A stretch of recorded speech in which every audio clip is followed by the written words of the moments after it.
Hello amigos, Mika here, welcome to play Crash Bandicoot XS.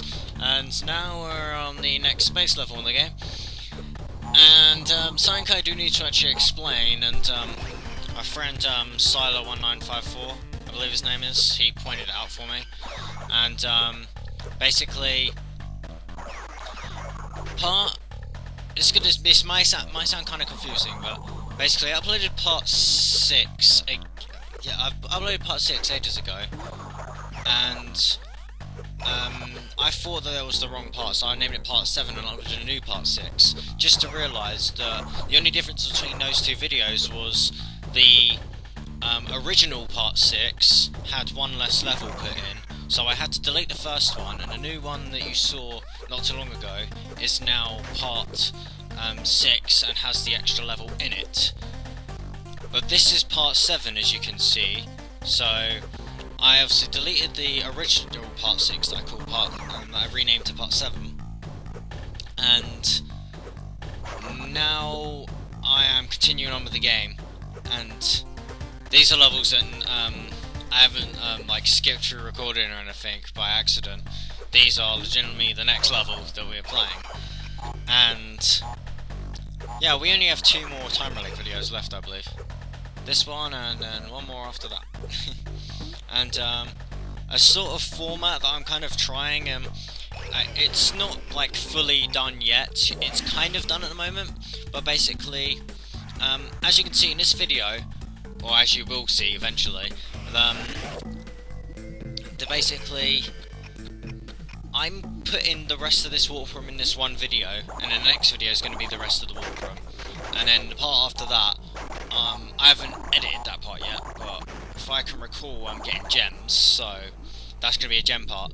And then there's going to be a finale, or I might fuse those two together. But basically what I'm saying is, from now on I'm going to, just so it makes editing a little bit easier, and I guess maybe navigation throughout the channel, or if you're just searching it on YouTube in general, I'm gonna put it as more of like the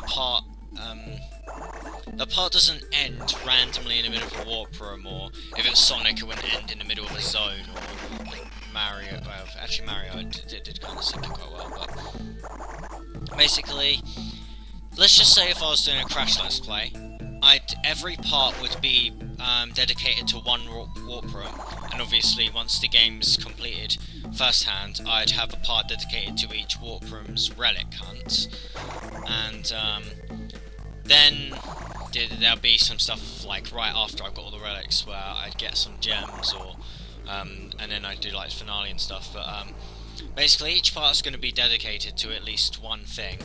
So like with Sonic, I may do 1 or 2 zones apart, you know, just so it doesn't really end during the middle of, like, say, Labyrinth Zone Act 1 or something like that. And then with Mario, it's kind of the way I kind of did it with the first Mario Let's Play, where I ended it on World 5, and then I ended on World 8, and then I finished Star World. So, yeah. It just makes it a little bit easier to edit, because then when I record it, I can make the recording session just be warp from 1 instead of recording as much as I can.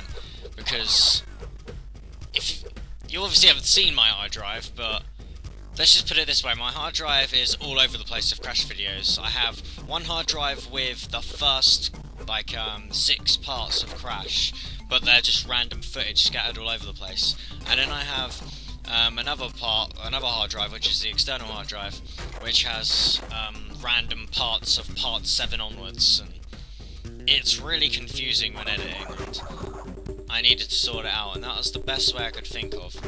And maybe like when I'm recording them in Pinnacle Studio, I can just name them, say Warp Room 1, Warp Room 2 and stuff like that.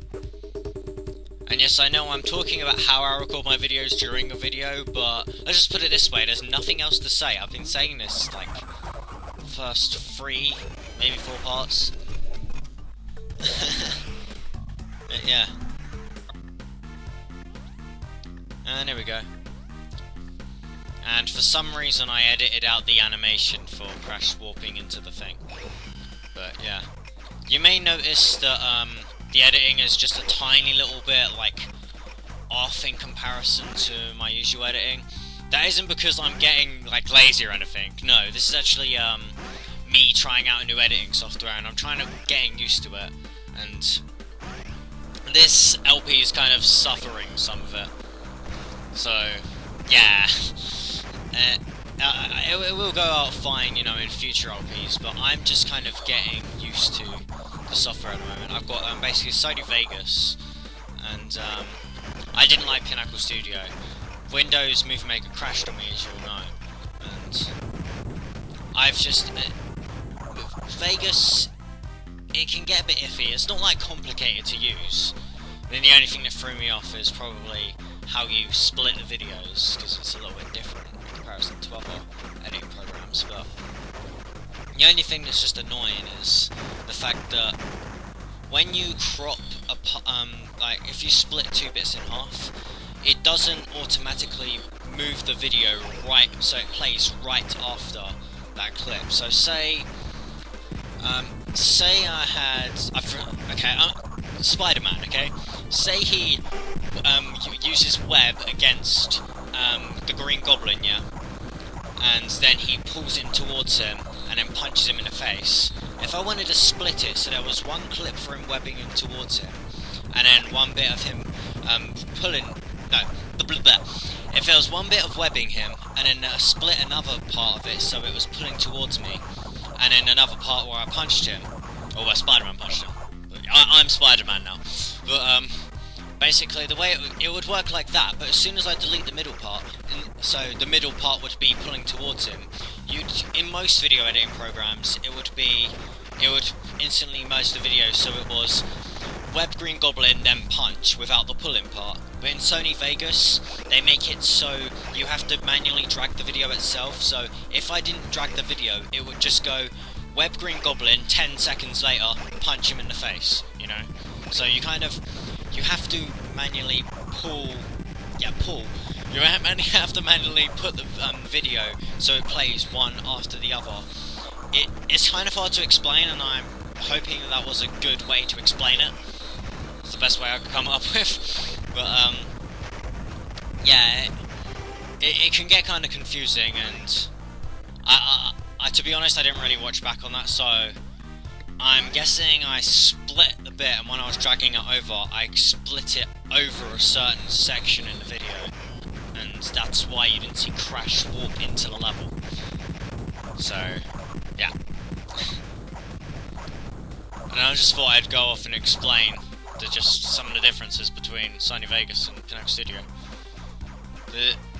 This is really obscure for me to do, like, explain about something that has nothing to do with Crash Bandicoot, Crash Bandicoot, that's fun. Except maybe in Crash 1. Crash 1 I didn't explain too much. I explained bits every now and then though, so it wasn't me completely explaining nothing about the game, because I explained enough about the game. It's just the game was long, or it took me long to do, so I didn't have much to say after a while. But yeah, I'll see you guys in the next part of Crash Bandicoot XS! Bye bye.